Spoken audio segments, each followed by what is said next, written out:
Online shopping কৰা ব্যক্তিসকলৰ বাবে এটা ডাবল ধামাকা অফাৰ। এই ডাবল ধামাকা অফাৰ কি হয়, কেনেধৰণে ল'ব পাৰিব, ভিডিঅ'টোত কমপ্লিটলি দেখুৱাব বিচাৰিছোঁ, চাই লওক। আপুনি যেতিয়া অনলাইন শ্বপিং কৰে এমেজন, ফ্লিপকাৰ্ট, মিন্ত্ৰা যিকোনো শ্বপিং ৱেবছাইটৰ পৰা, তেতিয়া কেতিয়াবা আপুনি সেই ছাইটবিলাকৰ পৰা অবভিয়াছলি অফাৰ পায়। কিন্তু এতিয়া কি হ'ব, আপুনি সেই অফাৰটো পাবই, ওলোটাই আপুনি যে শ্বপিং কৰিলে তাৰ বাবে এক্সট্ৰা কেছবেকো পাব। আৰু কেছবেকটো আপোনাৰ ৱালেটত জমা হ'ব আৰু সেইটো আপুনি ডাইৰেক্টলি উইথড্ৰ কৰিব পাৰে। আৰু কেনেকৈ কৰিব পাৰিব চাই লওক। এতিয়া চাওক ডাবল বেনিফিট কেনেকৈ ল'ব পাৰিব, আপোনালোকক মই লাইভ দেখুৱাই দিছোঁ আৰু মোৰ কিমান বেনিফিট হৈছে, কিমানখিনি ইনকাম হৈছে, মই সেইটো আপোনালোকক এই ভিডিঅ'টোত লাইভ দেখুৱাই দিম।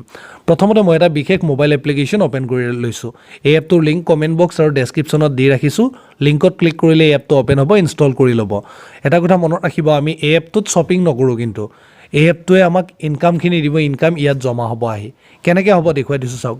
ইয়াত এমেজন, ফ্লিপকাৰ্ট, এজিঅ', মিন্ত্ৰা বিভিন্ন শ্বপিং ৱেবছাইট দেখিছে।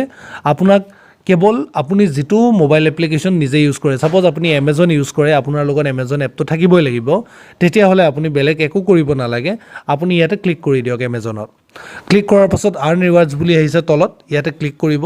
ভিজিট এমেজন বুলি যে আহিছে, ইয়াতে ক্লিক কৰিব। কৰিলে কি হ'ব চাব, অট'মেটিকেলি আপোনাৰ যিটো এমেজনৰ এপ্লিকেশ্যন তাত ৰিডাইৰেক্ট হ'ব।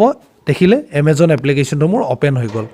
এতিয়া মই নৰ্মেলি যেনেকৈ এমেজনত শ্বপিং কৰোঁ, ছাপ'জ ইয়াতে 32% অফ দি আছে, মই এই মোবাইলটো যেনিবা কিনিলে কি হ'ব, মই এমেজনৰ পৰা 32% ডিছকাউণ্ট পাই গ'লোঁ, যিটো নৰ্মেলি সকলোৱে পায়। এতিয়া কথা হ'ল, মই যিহেতু প্ৰথমে বেলেগ এটা এপ অ'পেন কৰি ৰাখিছিলোঁ এইটো, এতিয়া মই এই এপটো যেতিয়া অ'পেন কৰিম, মোৰ তাত ইয়াত কেছবেক জমা হ'ব। অৰ্থাৎ এমেজনৰ পৰা মইতো অফাৰ পালোঁ, ইয়াত ডাইৰেক্টলি কেছ জমা হ'ব, যিটো আপুনি বেংক একাউণ্টলৈকে ট্ৰেন্সফাৰ কৰিব পাৰে। এতিয়া কথা হ'ল, এই এপটোৱে আমাক পইচাটো কিয় দিলে? এই এপটোৰ এই বিভিন্ন শ্বপিং ৱেবছাইটৰ সৈতে টাই আপ আছে।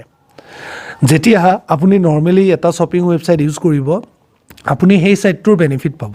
কিন্তু এওঁলোকৰ পৰা, এই এপটোৰ পৰা যেতিয়া আপুনি সেই ছাইটটোলৈকে ৰিডাইৰেক্ট হ'ব, অৰ্থাৎ এই এপটোৱে আপোনাক সেই ছাইটটোলৈকে পঠিওৱাৰ নিচিনা কাম কৰিলে, অৰ্থাৎ এই এপটোৱে কমিশ্যন পায় এই শ্বপিং ছাইটবিলাকৰ পৰা। আৰু সেই কমিশ্যনৰ এটা অংশ যিজন গ্ৰাহকে এই এপটো ইউজ কৰি কিনিছে তেওঁলোকক বেনিফিট হিচাপে দিয়ে। সেইটো আপোনাৰ ইয়াত জমা হ'ব, যিটো আপোনালোকে স্ক্ৰীনৰ তলত চাওক, মোৰ তাত এই এপটোৰ পৰা হোৱা ইনকাম জমা হৈ আছে। গতিকে এতিয়াৰ পৰা আপুনি যেতিয়া নৰ্মেলি অনলাইন শ্বপিং কৰে, আপুনি এই এপটো অ'পেন কৰিব। এই এপটো অ'পেন কৰি এই এপটোৰ পৰা ছিলেক্ট কৰিব আপুনি এমেজনত শ্বপিং কৰে নে ফ্লিপকাৰ্টত কৰে। তাৰপাছত যেতিয়া আপোনাৰ এমেজন বা ফ্লিপকাৰ্ট অট'মেটিকেলি অ'পেন হৈ যাব, তেতিয়া শ্বপিং কৰিব। আপুনি এমেজন, ফ্লিপকাৰ্টৰ অফাৰৰ লগতে ইয়াতেও কেছবেকটো পাব। Thank U.